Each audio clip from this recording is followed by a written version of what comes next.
All right, we're live on Facebook and YouTube.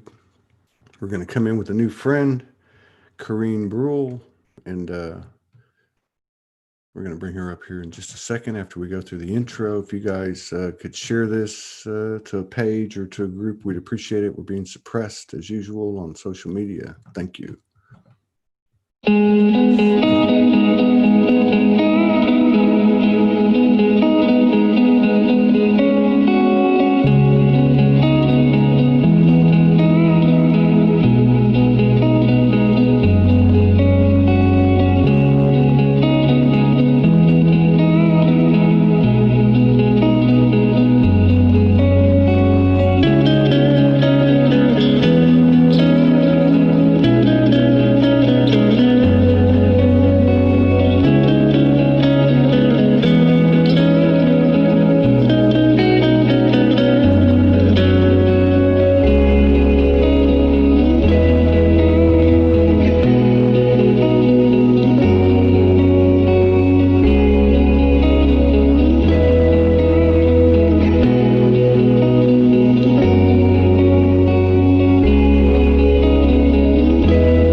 Oops, put the speaker on over here. Hang on a second. How's it going, everybody? Good to see you. YouTube, Facebook in the house, Zoom room. We got a new friend, beloved sister, Karine Brule. If I got the name wrong, we'll figure that out in just a second. Let me pull her up here. Let's see. Here you go.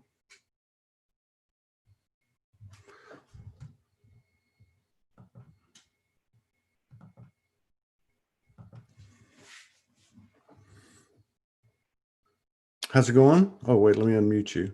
I got you. Hello, here it is. There you go. How are What's you? happened? Very good. How's it going? Yeah, but thank you. I feel very honored to have a chat with you today. I don't know what to expect, but I'm really. That's the best way, isn't it? So, is your name Karine? Is that right? Yes, Karine is pronounced pretty well for an English speaker. In French, it's Karine. Karine. Karine Brule? Karine Brule. It's like creme brulee. Karine Brule. Yes, yeah. Indeed. So you're in France? Are you in France? No, actually, I'm living in London, but I'm French. So. I got you. Yeah, right on. Right on. And so I should tell everybody, as usual, in typical Soulology style, we don't know each other. And a beloved sister introduced us and said, spoke very highly of you and the energy work that you do, and that we should sit down and have a conversation. So thank you for coming in and sharing space and honoring us with your presence. Yeah. And so, yeah, that's cool. So you're from France, live in London. What's going on over there?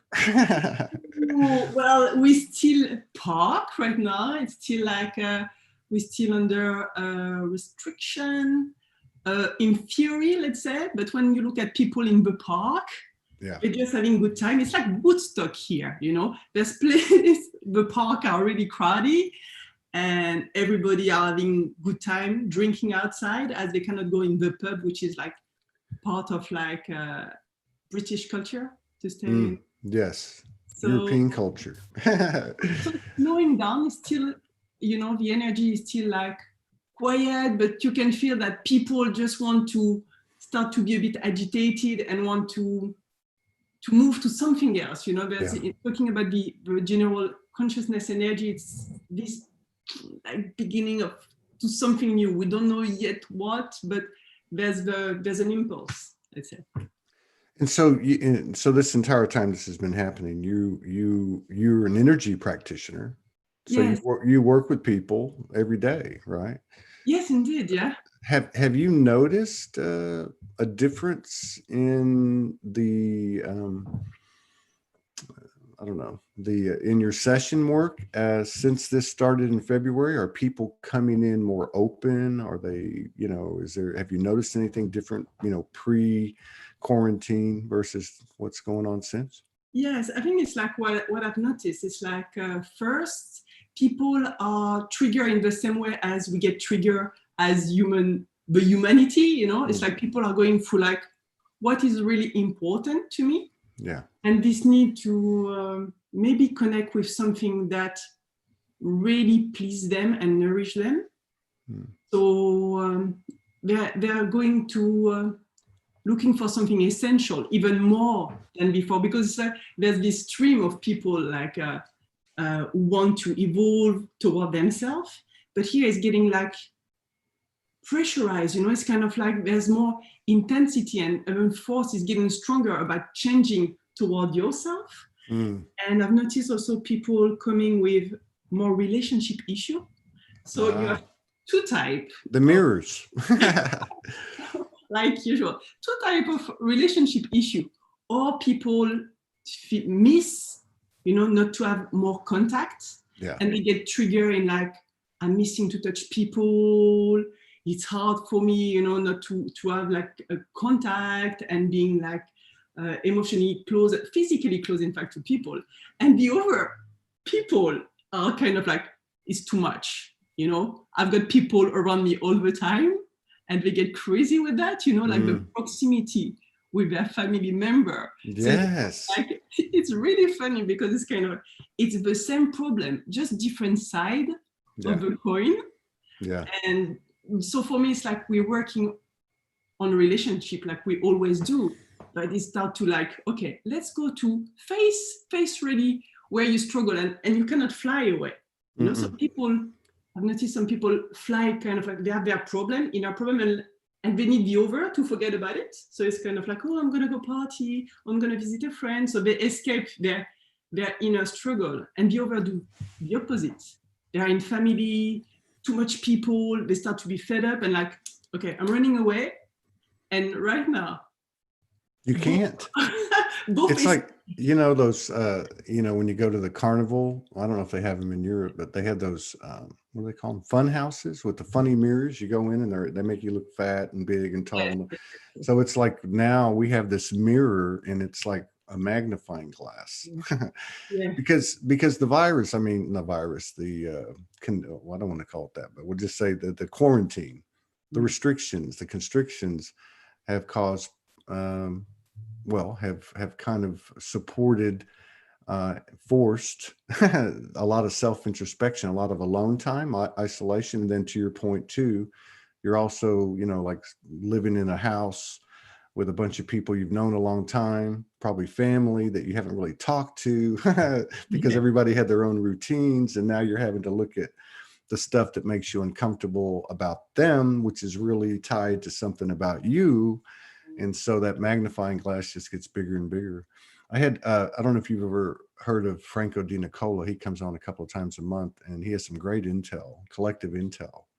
And he says that from what he's been receiving, that the rest, well, July, August, and the first part of September is going to be all about integration in all ways, you know, physical body, emotion, mental.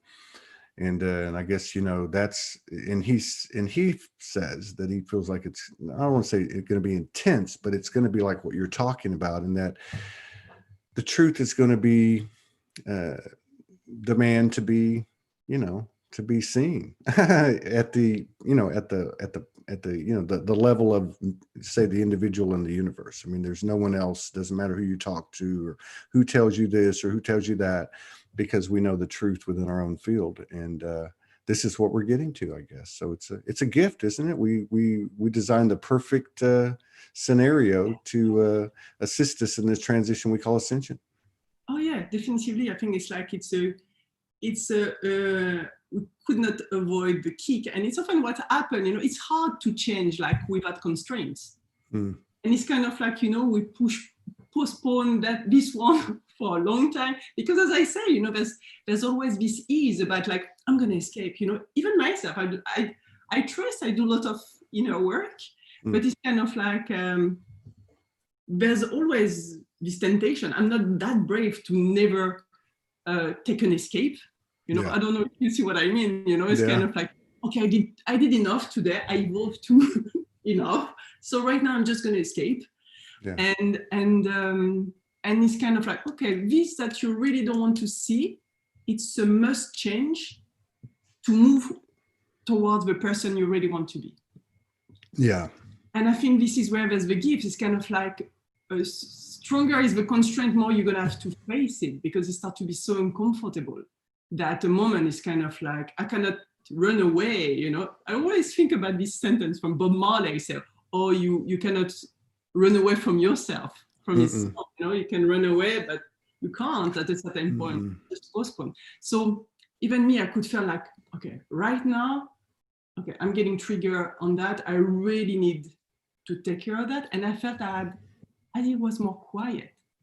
I felt I had more energy to pay attention to that. I was not kind of like, I'm going there, I'm going to see that, I'm going to theater, whatever. There was less noise, white noise behind. So even my energy, where I could put my attention, was much stronger. So I don't know if you had this kind of experience. Did you find yourself trigger in this kind of like, okay, now I have to look at it?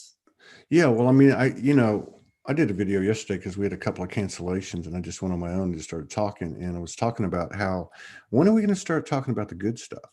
You know, I mean, we're spending all our time talking about the stuff that's not right.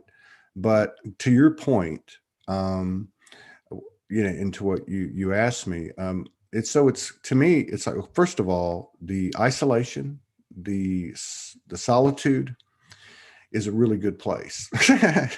That's one thing I'm going to say. No matter what your circumstances are, you can take a walk, you can go into your room, you can, you know, watch a movie, or just, you know, not really escaping, but just processing, integrating. I don't know, but it seems to be a safe place, because they're with the triggering energies out there, which is a blessing. There is, you know, there's some projection going on. You know, and that to me would be kind of an unconscious escapism, and maybe a conscious escapism at some point. But what I am noticing is that within myself, within other people, both in my close circles and just observing people out in the social media, is that the understanding or the epiphany or revelation that, hey, I just projected, you know, like, hey, I just got triggered. And so, you know, it's kind of like, you know, first you get triggered and you didn't know you got triggered, and you project it, and then you catch it. Oh, okay. Oh, I just caught that. And so maybe the next time you get triggered, you keep your mouth shut, or you go into solitude.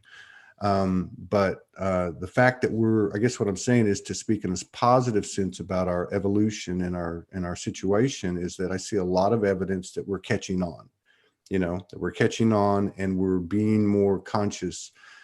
But for someone like you, who's been an energy practitioner for quite some time, what do you do when you get triggered on a personal level? How do you handle it, or how are there different ways that you do it?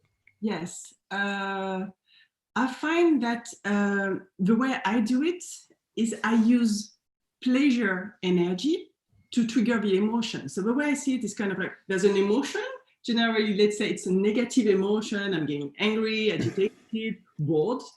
And what I do, the way I see it is like, to transform a negative emotion, you have to come with as positive force to transcend it. It's like, almost like, you will not put the same force to push an egg than you do to push an elephant. You know? So I see it like the Archimedes principle. I need to use and come with a positive force and make them encounter to transform it. So I use joy, so pleasure, almost like physical pleasure, something going from earth, very fiery energy. And it's almost like, okay, I'm getting agitated now. Can I totally enjoy this moment? And suddenly it's almost like I'm calling this energy from the ground to meet the energy that is unpleasant, and just like being present with both of them. Yeah. Make them like transcend. Yes. It's almost like there's a dissolution and suddenly there's a click. It's almost kind of like I'm burping, which is not very elegant, but it's the way it's coming out from me. There's been a lot of that going on too, but you're talking about integrating, like integrating the polarities. Yeah. You know, and my wife is a energy practitioner, and she specializes. Well, one of the things she specializes in is in zero pointing, which is to integrate the polarities. So, you know, for instance, she did a she did a group session yesterday, and I just happened to be there helping. And so, a lady had asked a question, and I said, you should tell her about the time that. Now, what happened was she was in Australia and I was in the US, and I'm trying to like make a life so she can come over. And it, you know, there's always on our path the last 2, 3, 4 years, all of us, there's been a lot of shaking and baking and, you know, boiling over and stuff. But so what had happened was there'd been like a pattern of women coming on to me, and I didn't come on to them. You know what I mean? I mean, once we got into the relationship a few years ago and whatever. And so one night it kind of blew up, and I called her on the phone. I said, man, I'm leaving this place, man. They were like saying things to me. And she said to me, it's not them, it's you. I said, what are you talking about? I'm not flirting with them. I'm not trying to come on to them. I'm not making suggestive comments, you know? She said, no, it's still active in your field.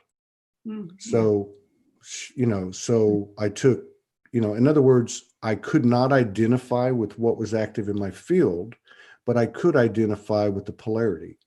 I could identify with fidelity, you know, with loyalty and proper, you know, respect or whatever you want to call it.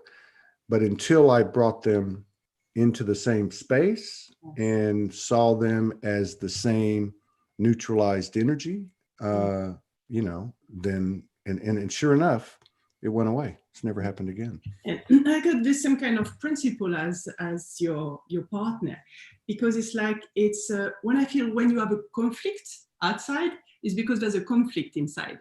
So there's two parts inside you, you know, maybe that one that want to really be loved by every woman you met, and the other is kind of like, no, I'm fearful, I'm the man of one woman. And it's kind of like, one might be more conscious than the other. Yes. But inside, you know, it's kind of like, you can only see yourself outside, you know. Yes. So you, as your partner said, you attract something that is in you, you're in resonance. Mm-hmm. You cannot be like be connected to something that is not in relationship in a way or another. It could be more subtle. Yeah.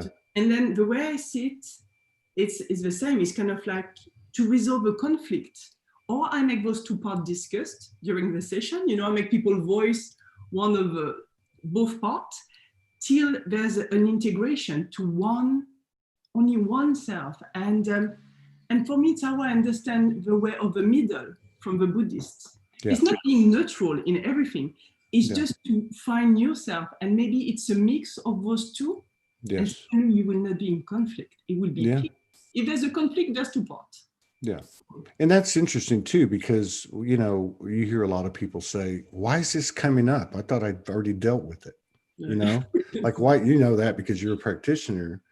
And so I think of it because a lot of people will talk about, especially when I came on the social media, you know, 5 or 6 years ago, there was a lot of empath groups, you know, empath support groups. And they talked about, you know, recognizing what's yours and what's not yours. And then there was a lot of talk about the relationships that many people had where you had an empath with a narcissist, right? And so I remember a couple of years ago talking to a friend of mine in Hawaii, and she was telling me, this is what keeps happening to me. You know, these people keep coming in to my life, and they overtake, you know, they're dominant and they're narcissistic, you know, and I said, and you, what do you do? And she said, well, I'm, you know, I kind of like allow it, and you know what I mean? And that was around the time I really started to understand it all pretty well. And I just told her, I said, you know, here's the thing that I learned was I can't identify with that other person.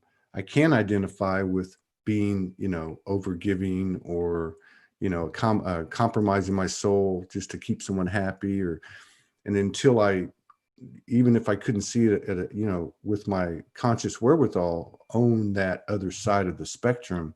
And it brought me a lot of balance, and I think that, and I guess what I was going with that is these energies in 2020, especially the last few weeks, seem to be like getting deeper and deeper and deeper. And even though you cleared something at a certain level of awareness, your awareness expands and another version of it comes back up, which is kind of challenging.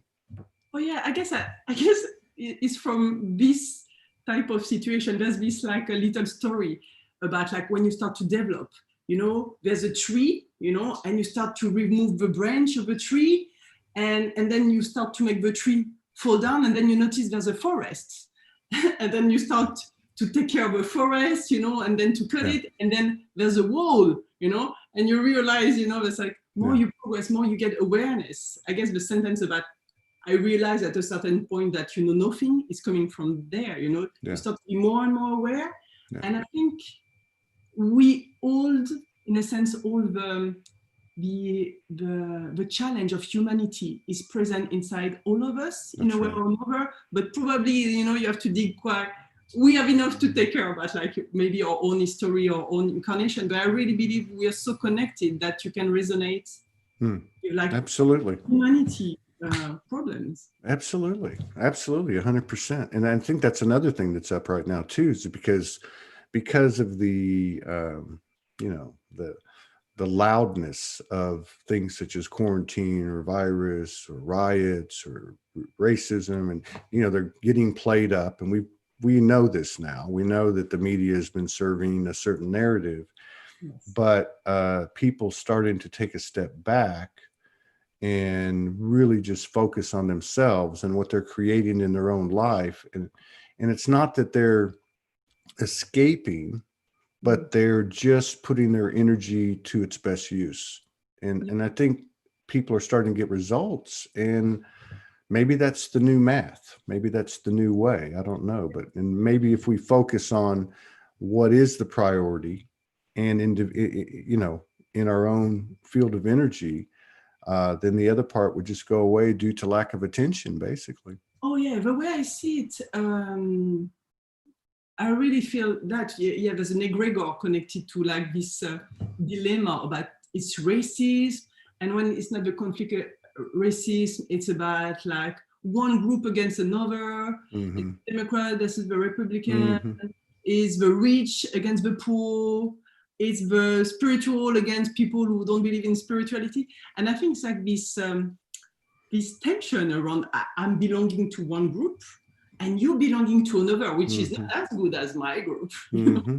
It's a fundamental, let's say, tribal thing that we hold inside as a human. Because, of course, if you're going to ask me, like, if someone have to die in my family or in your family, I'm sorry, I don't want to offend you, but I will probably choose someone from your family, because this thing about like the belonging, about the group is very strong. And I think one step, at least I'm talking for me, is trying to be, how can I say that? It's not to detach from all the group, but to be able not to feel I belong so strongly to one group, because I think it's dangerous. And I think at the end, the only group that we really belong, it's humanity. Exactly. If you want to be in peace, you just have to recognize that. And I think that creates always tension when you associate yourself to one group. Absolutely, it does. Another. Yeah, it does create tension.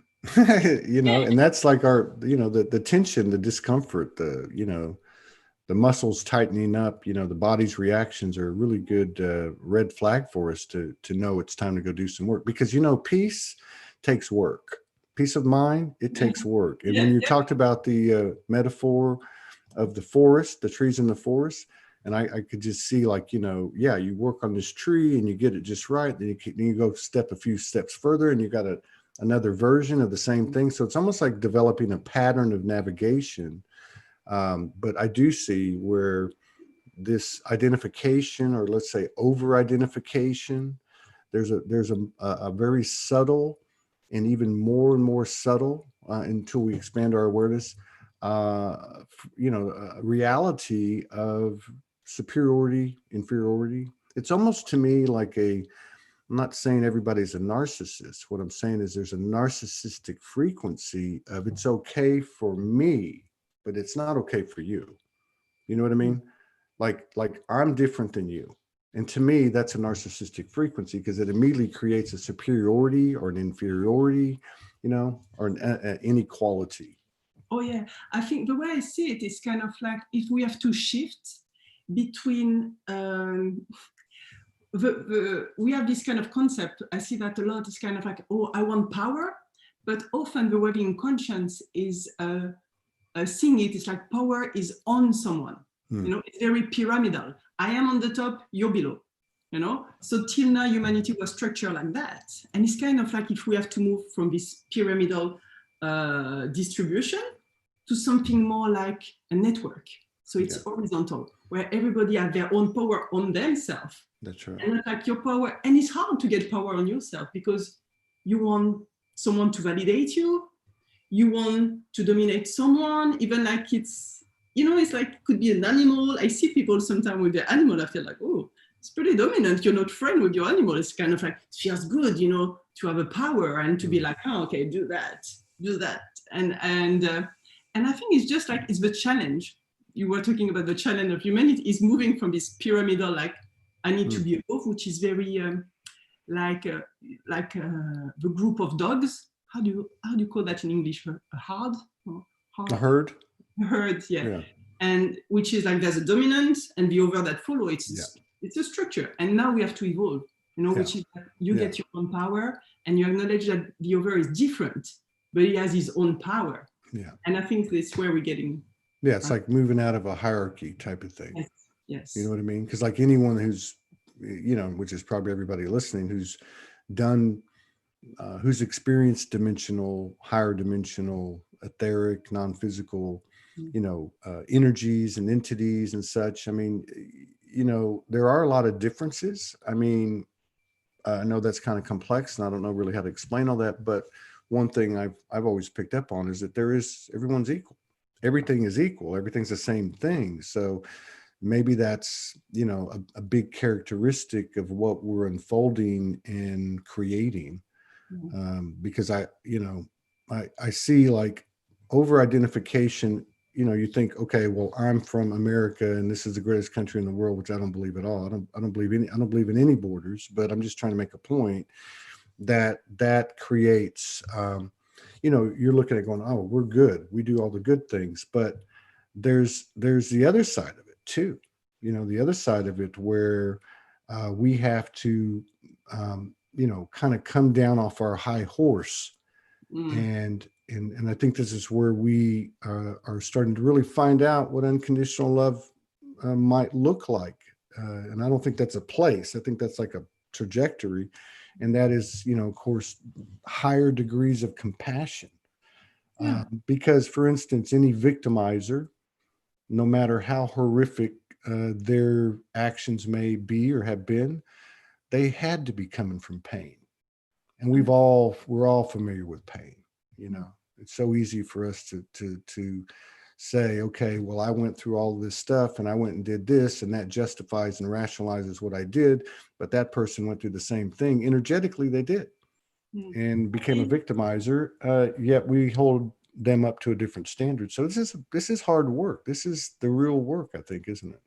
Oh yeah, I see the way I see the perpetrator of some people who almost like we all get angry, there's something about humanity. I get so angry, but few of us just go and kill someone, But it's kind of like this anger that we create is not disappearing, It's somewhere in the field, in the astral, and it's available sometimes to people. And to release this energy, to transcend it, there's or you do the work, or someone gonna take physical action. So you're gonna manifest it, taking an action to express it. There's something about expressing your anger. And sometimes you have a bomb, or wow, somewhere just like expressing and pushing all this anger, this energy that was stored somewhere. So I think it's like we cannot blame the other about like expressing something that we might generate, one by one, you know, this thing, we're like, oh, I'm holding on because I've got the moral, I've got principle, which is like, but like, I think it's where we're connected. We cannot be like, we have to be aware of what we generate emotionally, and the energy that we generate is not disappearing. Nor for us, nor for humanity. We're going to have to take care of that one day or another. Yeah. Better now than later. Better now than later. Yeah. And I feel it's like this, we are more resources and is pushing for that. So. Now, do you connect with certain specific energies like galactic or angelic or certain essences? And if you do you get specific type of intel from them regarding personal and or collective stuff? Yeah. So what I get, I tend to, I like to work with energy from nature, because it's like a spirit like from nature, which is like earth, air, or whatever, spirit dwarf or things like that. When I've got something to move inside me or a client, I feel like they will need that. And I think I'm more focused on this kind of earth energy, because I notice that my clients tend to disconnect more easily. So to go more high, you know, it's like in the way they access spirituality. And sometimes it's an escape. You know, if what you connect cannot really improve your life on a daily basis, it's an escape. It means you're looking like, oh, at the angel without seeing that your feet are in the shit. Yeah. Just like, and I've connected some, you know, and I'd like really, I think it's like we all have some that take care of you, because it's like the energy structure, the way I see it, the upper realm, everything that is from the upper chakra are managed by higher beings. It's like more earth. It's kind of like the sky and the earth.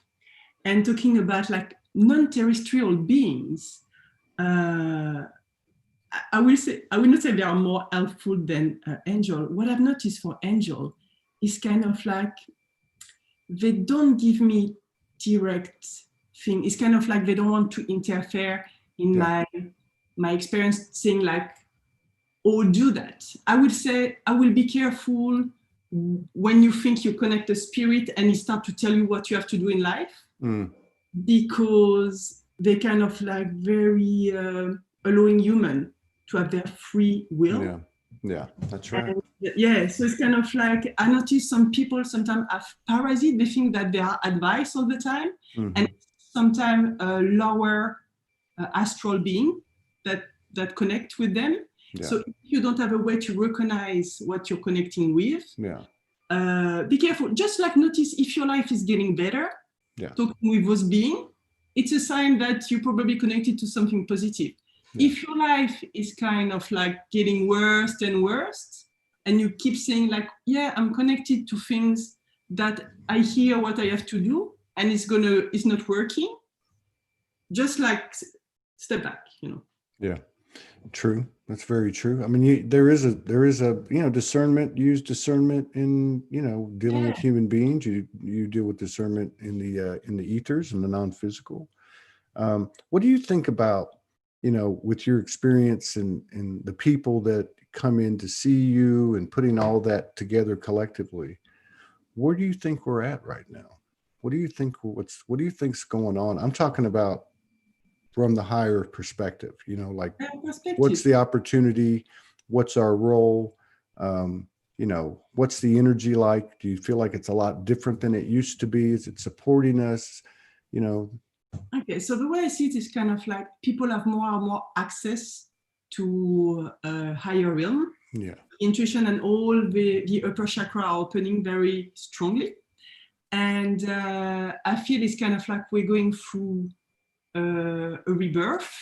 I think we're going through a crisis. So there's a death before the rebirth, we're changing. And I think it's like this crisis, the thing that is pushing us is like, it might be stressful. It might be a moment where you feel you're stuck, but it's the cycle of a rebirth. You have to die, and sometimes people hear about like, oh yeah, that's fine, I can die, but it's hard to realize how much we can be identified to some part of ourselves. Yes. And sometimes even the one that we love very much. And I've noticed myself, for example, I know there's a part of my teenage that I need to let die because there's nothing that can grow there. But you know, like, oh, I go a teenage, you know, I feel I'm belonging to this group, you know? And this energy that I'm putting there, I'm not getting it here to work where I want to grow. But it's hard because it's kind of like, it's going through grief. Yeah. Really let this part die. And I think it's where we're going also. It's a serious death that we have to go. It's not going to be like, it's really a death and a rebirth. You don't know where you're going, but be reassured that it's going to be better and it's going to be more harmonious. And it's what I feel at the moment. There's something about like, it's hard to let go of, there's unknown. And it's unknown is full of fear as a human, you know, there's a kind of like animal reaction. But I feel like trust the process, go with the flow. And this is what I hear, it's what I sense. And I feel this thing about like, you have to trust that you can connect with what feels right to you on the daily basis without knowing where does that bring you, because there's still like a lot of potential future. That's right. Like where you want to go and what are you ready to let go to die. And even I think for me the harder things to let go is the one that was that you did really love, because well, there's parts of you that you really like, and there's parts of you that you don't like. So you go into the ones that you don't like and you work those out, and then you're like, what's left? And you got the parts that you really like, and you're like, well, that's not you either. So and you see this too now. I've seen it this year, like since the end, like toward the end of last year, I started to see this change in the work that I do. And what that was, you know, if we go back 2, 3, 4, 5, 6, 7 years ago, there were people that were like, say, really channeling one specific energy like Jesus or Kuan Yin or a galactic star family. And they were like really, really rooted in that, you know, really had like a specific, you know, a specific characteristic of that or a specific function of that. And you would see like this year, you started to see, like, you know how we over-identified with our traumas, like, are we over-identified with the things that weren't so good that we did, or the things that we didn't like about ourselves. But then I see the other side too, where I've seen people that were over-identifying with their connection with whatever face of the universe they were connecting to, and they're starting to let that go. So to me, that's the same thing you're talking about. It's like, you know, when you bring those things you didn't like about yourself into a state of peace, or into the neutral zone, or the 0 point, whatever you want to call it, then what you have left are those attributes, those things that you really like about yourself, and you don't want to let them go. You know, on this video I did yesterday, and I don't remember because I just talked about it, but I remember saying, you know, this is a new world, and I'm a new Todd. You know, I'm not the old Todd.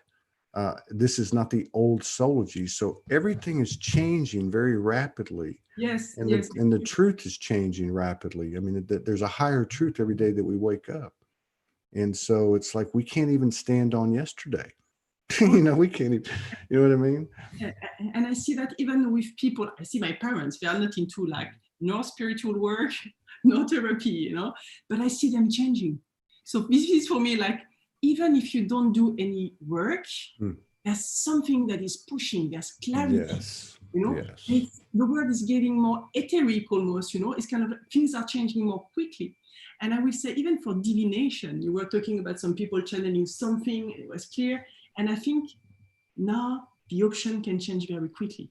It's kind of like, we can change more quickly. So the way the future get updated, almost like all the potential change very quickly also. So it's kind of like, I would say it's harder to have someone who make like a correct divination now than it was like 10 or 15 years before, because people were like changing. It was hard to change the inconscious and to integrate new way to think. But now I see my clients, and the younger one, the one you have 20, sometimes you just say a word and then the structure is just like, is realigning. Isn't that crazy with these young people? I mean, it's like, you know, so with say people my age or a little younger, because I'm probably one of the older ones now, but you have to have like these long discussions and you have to like read you know, and these young kids, they just, there's not a lot of talking. You just, like you said, there's like a word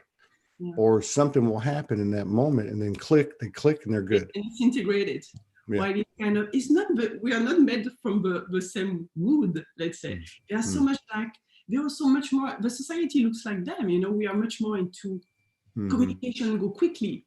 It's the same. We start to be trained in like having all the information and choosing the information and having to have clarity, because there's so many information on internet. You have to make a choice. You have to use discernment to be like, okay, does that resonate with me? Does that feel right? Can I check that?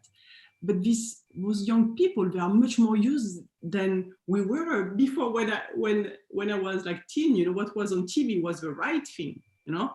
Or it was still like lies, but now it's kind of like, there's so much information, it's much more dynamic, it can move much more quickly. Before it was just, the energy was more heavy. So even to change an energetical structure, it was kind of like, or maybe, I'd like to get your views on this, or maybe we were in a heavily imprinted patriarchal society. And that's, I don't want to get into the masculine feminine thing, but that's obviously a more masculine thing. We know that the masculine had this power. But anyway, so like the masculine moves in straight lines. So maybe, I don't know if it's heavy, but if you can do this, you know what I mean? It can flow a little easier than just trying to force this, you know what I mean? So I wonder how much of this evolution and the acceleration of our abilities to process, understand, manifest, and create has been influenced by the feminine. You know what I mean?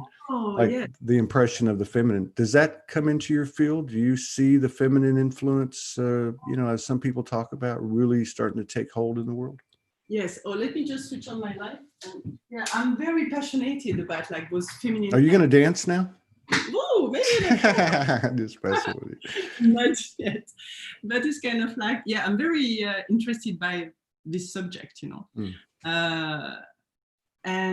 Yeah, for me, feminine energy, it's about like water, and it's really earth related. That's why I was saying we've been in this kind of really thoughts, upper chakra, which is still also masculine for me, because it's about like reflection, making a sense, getting a sense. And we have been a bit disconnected from like a Judeo-Christian background about like everything that is down, all this energy are evil, are devilish. Yeah. So it's kind of like getting back this feminine energy, which is about joy, which is about pleasure, which is about individuality. And I think we all felt this connection, you know, from touching the masculine thing about like we are one, you know, many of us could feel that. And there's something also for me, the balance is also, we are one, but you are also totally alone inside yourself. That's and right. It is about your individuality, the infinite small.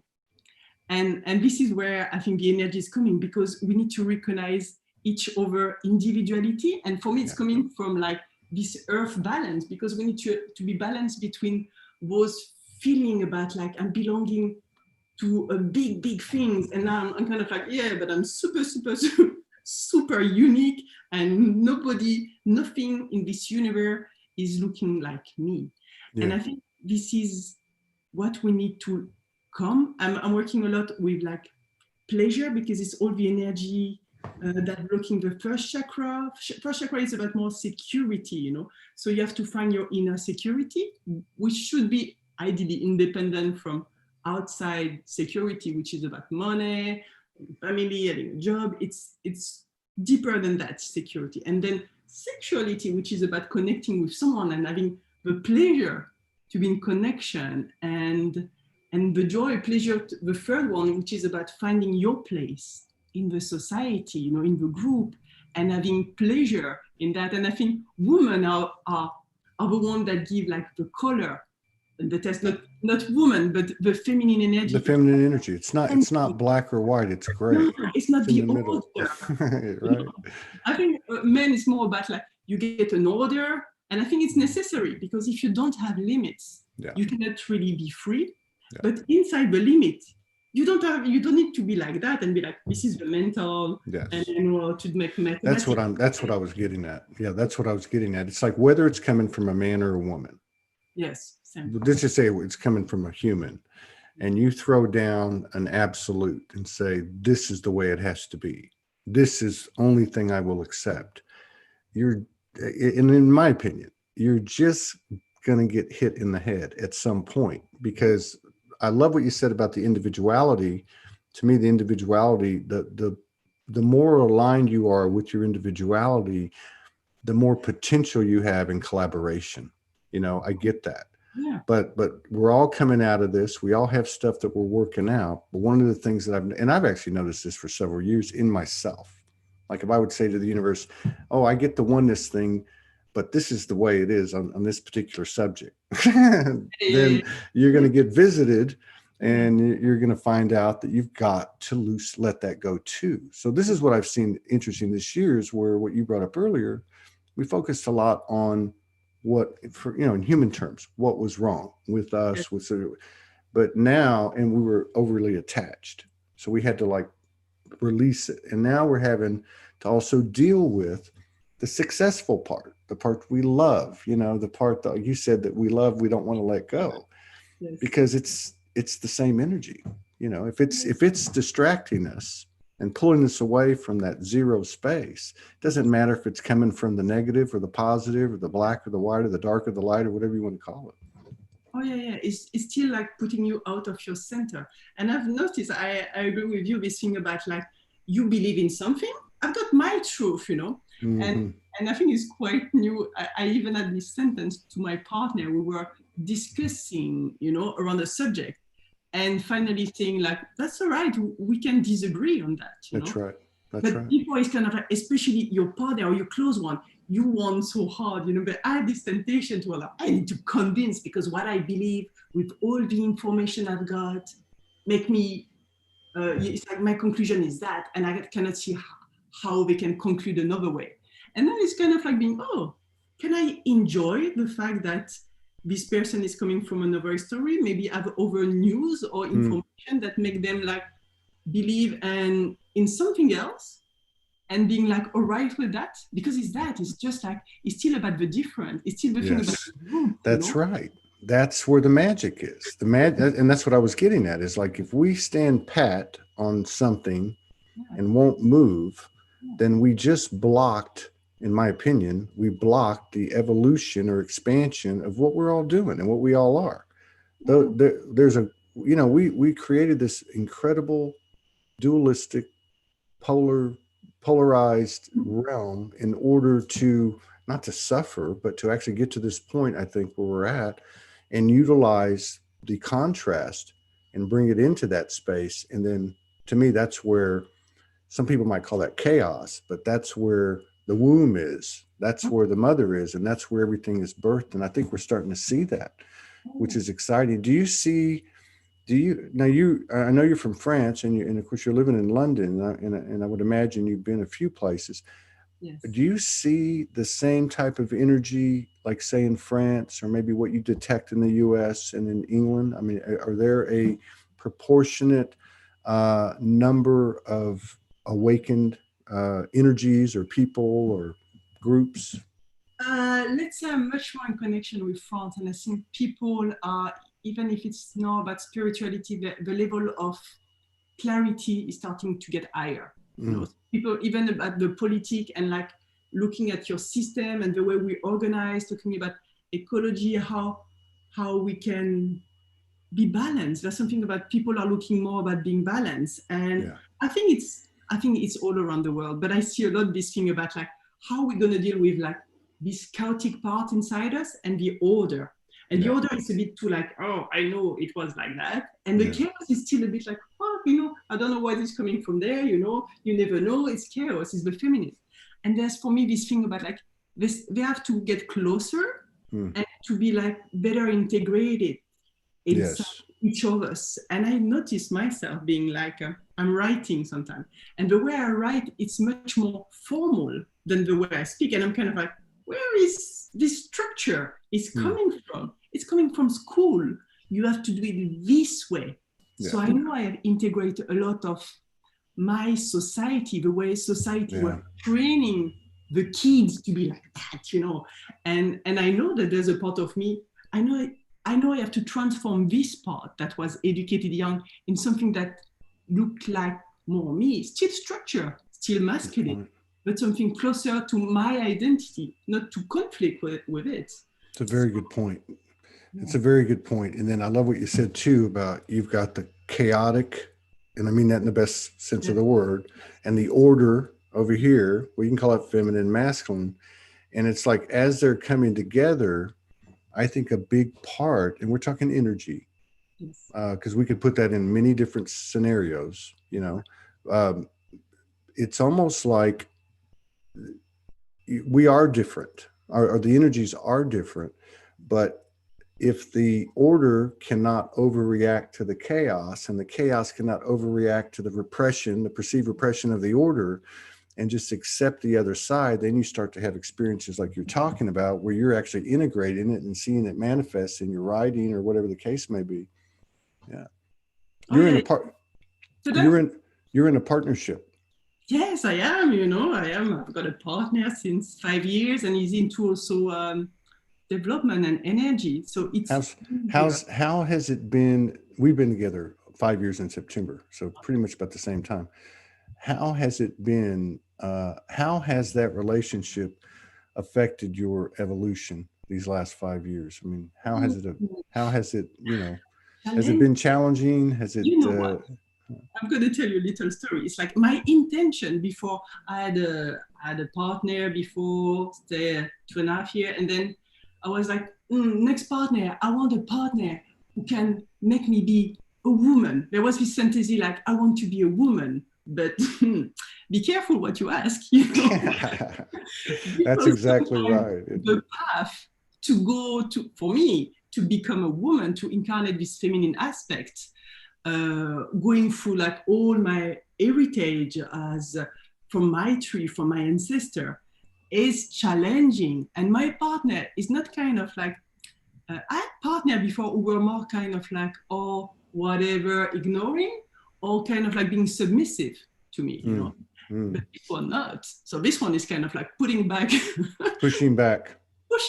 the kind of like manipulation, or the thing that I have to put or I'm trying to put on him is kind of like, no, this is not mine. Take care of that, So it's real. I think it is bravery, if you really want to achieve what you want, means really swallow your pride and do the work. And so it's kind of like being, I would not say it's being like the army, but it's work, it's demanding. But I haven't changed that much than in this time. So I don't know. It is work for you. It is work, yeah. But there's also, I don't know, my partner and I have been very public about our experiences with Helios Gamos, divine union frequencies and sacred sexuality. Yeah. We connect together daily. We've had some extraordinary experiences, visitations, apparitions, sacred, sexual, physical, non-physical fusion and integration. All, you know what I mean? Have you and your partner, do you guys experience things together sometimes? What's that look like? I really felt there was a change in the way we were moving the energy during sexual relationship. And I feel it's kind of like, I'm connecting more and more love, and it's almost like I can see how much is feeding his sexual energy from the second chakra, and it's kind of like just hugging hard, and it's kind of like this idea of melting, and it's just like, oh, I'm discovering that you can be like sexually stimulated from the heart. Yes. Which is yes. Like, was very Yeah, new. you're talking to somebody who had 200 female orgasms in 30 minutes just holding her hand. But and I'm making a joke, but you're right. So the whole performance thing is going away, expectations, with the, say having a goal of having a climax. I mean, all that stuff's kind of going away, and this merging occurring, which is now including the physical, because we can get there in the non-physical, you know, Yeah. but actually, like you said, like you hug really hard, and all of a sudden, your kundalini starts shooting up your spine, you know, or other things can happen. But yeah, I think that's another thing that I think more and more people are starting to step into, and as a result, I think more and more people start talking about it. Oh yeah, and what I realize also is kind of like we go in this society where sexuality is very visual. You know, people get educated from porn. I wouldn't say even educated, but they are in a relationship at a certain point with porn. And I encounter men who were really visual, and I felt they were slightly dissociated from their body Yes. and Yeah. their sense. So, Yeah. and I feel it's the consciousness of the body which is taking care Hmm. of sexual relationship. That's It's a kind of great explanation. yes, That's a this great explanation, because you're right, because in the old paradigm, the okay, was more visual, and you're right. There was a disassociation there, because if I'm in intimate relations and I'm thinking about, Halle Berry, or you know what I mean, or something, or some act or something, I'm not present, yes. and I think that's a big change, right? Oh yes, but even it's like I had this partner who were like looking at me, but I could see he was making love to me. He was not making love with me, you know. There was something about like, and I was feeling this dissociation, which I don't feel with my partner. And I Mm, thought it was really interesting because my partner is really connected to his body. He's yeah, really coming from his father from North Africa. So I don't know. It's like some people who have more relationship with their body in Africa compared to Occidental people, and he right. get that, you know. So it never been a problem with him. But for me, it was an education. This kind of like no distance and letting the body do, you know, Yeah. and being kind. And it's where you have the sense and the pleasure is coming from the body, and it's the material is the feminine. It's still the Mm, feminine for me. mm, It's the body mm. is related to the feminine energy, and yeah, there's a lot of pleasure to Yeah. getting reconnecting. Yeah. People talk about that this is the age of the Trinity, or the triad energy, or the third energy that is created, when two people come together, whether it be an intimacy. I guess it's all intimacy, isn't it? But, intimacy, or work, or creation, creating things together. Have you experienced any evidence of the third energy in your relationship? No, I don't know. It's like, could you tell me a bit more about that? How does that feel? Because Well, sometimes I might experience, but I might not put this word on that. so I think the best example I've ever come across to explain it for myself anyway. Yeah. We moved into an apartment in Hawaii last year, and the first night we were there was a Rumi book, right? Yes. And so I just opened the book up to whatever it was. And you know how that works. It's always what you need, right? Yes. So it wasn't a poem, but it was prose. And he was talking about, he said, look, and again, I got this energetically. It wasn't like the literal thing he was talking about. But he said, so when two people, he said, be careful who you lay with energetically, because when two people come together, there's a third energy that's born. Mm. Even if they're not physically, having a physical baby, there is in the dimensions and timelines a third energy that is in and of itself its own life force. Oh, So he was just talking about how anytime two people, like say right now, you and I come together, there's a third energy that has been created that will continue on, something to that effect. But I know we've experienced quite a few different things in regard to what I'm talking about, and I've also interviewed a lot of couples, and they've had their own versions of it. I mean, it's just again, I think it's something that like a lot of our trip here has been coming into the awareness is the first part, and the second part is implementing that knowledge of the higher awareness into a creative capacity. Well, the way I don't have things direct. The only thing that I can associate that with is just the energy that is creating through like connection, the relationship.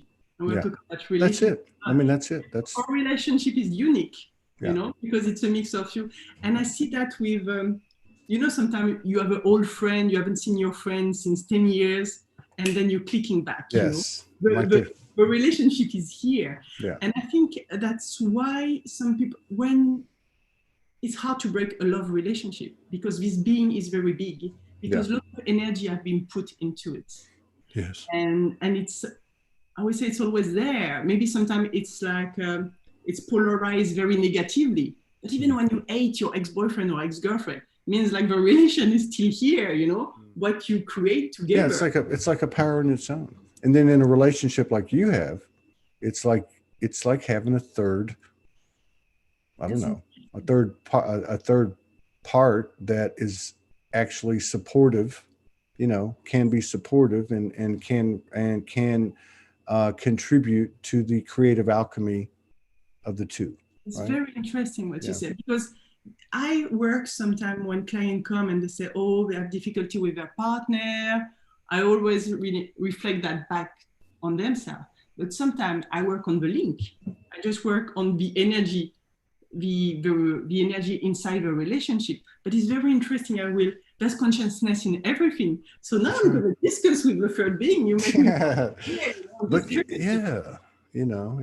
it is very interesting. And we've actually had, some pretty, I won't get into it all, but I mean, it's my wife years ago, when she was, downloading, like so many women in particular around the world the last 15, 20 years, one of the things she was shown that we would be going collectively from the age of duality to trinity, where that third energy starts to come into play, which is a co-creative, collaborative, and maybe it's more like where two or more gather, that type of thing, like they talk about in the Bible. But and I remember last year as we approached 2020, several people, including her, were talking about how 2020 would be, energetically speaking, the year of collaboration and co-creation, which to me, going back to what you said earlier about the individuality, that's why I made the comment about, I think when to the higher degree you find your individuality, the more you potentialize your ability to be a conscious co-creator and collaborator. And maybe that's what I'm trying to put my arms around here. Yes, I think it's that the challenge now is just like really strongly go back to yourself. And it's not a small thing, because you have to deconstruct all the attach, all what society have put on you, what your parents have expect from you. That could be like a heavy things on our shoulder. And then, go back to a place where there's less conflict, and ideally no conflict inside you means you agree with everything inside you. And then the network, horizontal network, it's about relationship. It's not about like pyramidal relationship about hierarchy. It's about like sibling relationship. And in that case, it's just another angle to describe. We're all describing the same thing at the moment. This movement from we're going horizontal. Yeah, and then I think the other thing too about what you said at the top of the show, and then you just brought it up about how when a couple comes in or when somebody comes in, they have a relationship issue, is that if I bring more alignment to myself, within myself, then like attracts like, I mean, so we're not going to be, pulling or magnetizing toward us those types of frequencies that we did in the past, Yeah. Oh yeah, it's like I've noticed that a lot, even when I was working in an office. And if I was working with like on the energy of a colleague that was disturbing to me, from a day to another, a guy was like, oh, moving to another department, or like, oh, I quit my job, I find a new job. And I was like, oh my God, it's amazing. It's really working, this thing about if you resolve why this person is in your dream or in your story, you know, in your life story, then it's not here anymore. There's just a meaning. It's just there for something. No, and if you try to escape it, it'll just come back with a different face on it. Yeah. Right? A bigger one. So, it's always like yeah, that was a fast, we went over a little bit, but I think people might be interested in reaching out to you. So I would recommend, if you could, put your link and any comments that you want on the YouTube, Soldier One Studios YouTube, and on my page. It's on 3 different Facebook pages, but if you go to Todd Medina and put it in the comments there, that's mostly where the people go. They might want to reach out to you. That's usually what happens. And yeah, I'd love to get together again sometime later in the year and see what's happening. Yeah, it was a pleasure to exchange with you. Now I've got like new idea, and you've like that's what it's all about. We inspire each other, right? I mean, we learn. We're exchanging code. That's why I love this show, because I pick a. It's like I'm in a session every show. I'm the client, you know. And I think it's like when someone change, when there's this thing about. I think it was Jung who was talking about that. You know, it's kind of 2 people are like chemistry things. It's like molecule. When there's a reaction, both change. Right. And at least even what I do during session, you know, I need to change if I want my client to change. So you enter in this space about like allowing, it's time to change, you know, some kind of like, like, oh yeah, I feel I've changed, you know, we exchanged and it feels good. So right on. Well, thank you for coming in and sharing space with us and honoring us with your presence and sharing your knowledge and just having a good conversation. And I wish you and your partner the very, very best. And until we do it again sometime later in the year, pleasure. Maybe we can get both of you on. Maybe we get both of you guys to come on at the same time. Okay, well, that would be interesting. That would be very interesting. We've done quite a few of those, and they're full of code activations. Yes, indeed. Thank you. Take care. Thank you so much. Bye-bye. All right, bye-bye.